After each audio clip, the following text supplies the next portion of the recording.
eteenpäin Peltolalle. Peltola pystyy ja siinä on Sandel ensin puolittain läpi. Antaa laitaa Corsolle ja nyt on loistopaikka ja siellä on!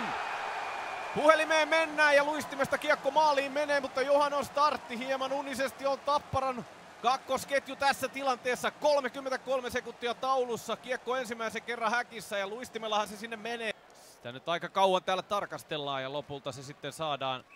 Ja keskipisteelle mennään. Niko Peltola, katsotaan. Ja uudestaan tullaan heti sieltä Asplund ja uusi paikka ja saman tien on kiekko häkissä.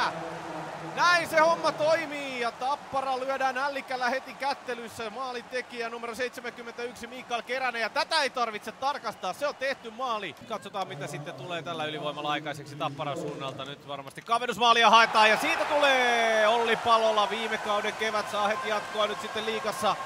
Ja kavennusmaali 1-2 ja kauaa ei Pentikäinen ehdi tuolla jäähyboksissa istua, kun kavennusmaali on tosiasia. Siihen se tippuu sopivasti keskustaan Olli Palolalle ja Palola maalihanat tältä kaudelta aukeaa kertaheitolla.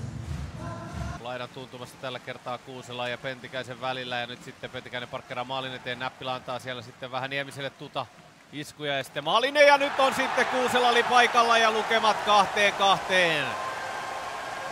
Jos se raikkuu joskus se maali ilmassa, niin kyllä tässä odotusarvot olivat sen suuntaiset, että jommassa kummassa päässä kolahtaa ja nyt kolahtaa Kolppasen takana.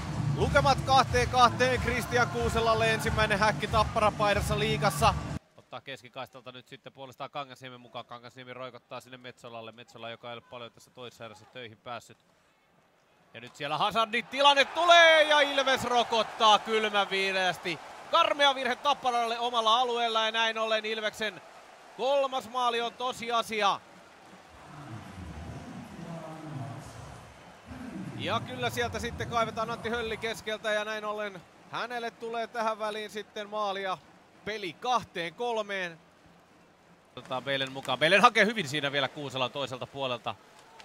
Kuuselan laukaus kuitenkin epäonnistuu tuossa paineessa ja nyt sitten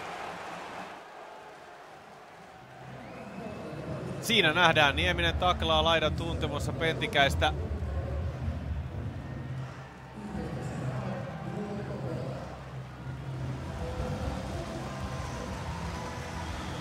Ja yleensä antaa aplodit, sieltä lähtee Pentikäinen sitten paikattavaksi ja näin ollen Ville Niemiselle tulee tässä tietysti pelirangaistus. Siellä oli Jormakka keskellä ja Peltola, eli Jormakka on nyt tässä Järvisen ja Peltolan kanssa pelaamassa tietysti. Tapparallakin vähän pasmat menivät sekaisin tuon ulosajan myötä ja sitten Kai Kantola yrittää siinä, mutta ei onnistu tällä kertaa veivamaan kiekkoa häkkiin. Pystyykö laittamaan vielä lukemia uusiksi? 5 sekuntia aikaa. Ilves ottaa tästä ottelusta täydet pisteet.